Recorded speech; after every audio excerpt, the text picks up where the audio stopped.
السلام علیکم ورحمۃ اللہ وبرکاتہ۔ اس وائس میں ہم ذی الحج کے مہینے کے ابتدائی اور شروع والے 10 دنوں کے فضیلت کے حوالے سے بات کریں گے۔ مختصر انداز میں یہ ہے کہ سال کے سب سے افضل اور بہترین دن نیک عمل کے ثواب کے اعتبار سے ذی الحج کے 10 دن ہے، اور ان دنوں کے بارے میں قرآن عظیم الشان میں ان کی فضیلت کو اجاگر کرنے کے لیے رب ذوالجلال نے فرمایا ہے کہ وَاذْكُرُوا اللَّهَ فِي أَيَّامٍ معلومات، آپ اللہ تعالیٰ کا ذکر کریں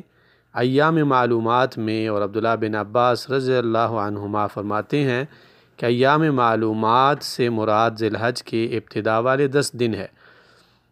اور اسی سلسلے میں عبداللہ بن عباس رضی اللہ عنہما کی روایت بھی ہے کہ رسول اللہ صلی اللہ علیہ وسلم نے ارشاد فرمایا کہ عمل سال کے عام دنوں کے بنسبت ان دنوں میں بہت زیادہ افضل ہے، بہتر ہے۔ صحابہ کرام نے پوچھا اللہ کے رسول، جہاد کی تو بہت فضیلت ہے، کیا ان دنوں میں عمل کرنا جہاد سے بھی زیادہ افضل ہے؟ اللہ کے رسول صلی اللہ علیہ وسلم نے فرمایا کہ جی ہاں، جہاد سے بھی زیادہ افضل ہے، سوائے اس انسان کے جو اپنا مال اور اپنی جان لے کر اللہ تعالیٰ کے راستے میں نکل پڑتا ہے اور لڑتا ہے اور مال لگاتا ہے، یہاں تک کہ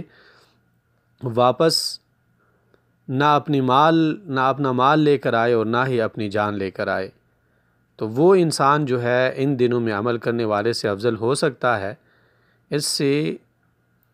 اس کے سوا کوئی بھی انسان ان دنوں میں عمل کرنے والے سے افضل نہیں ہو سکتا،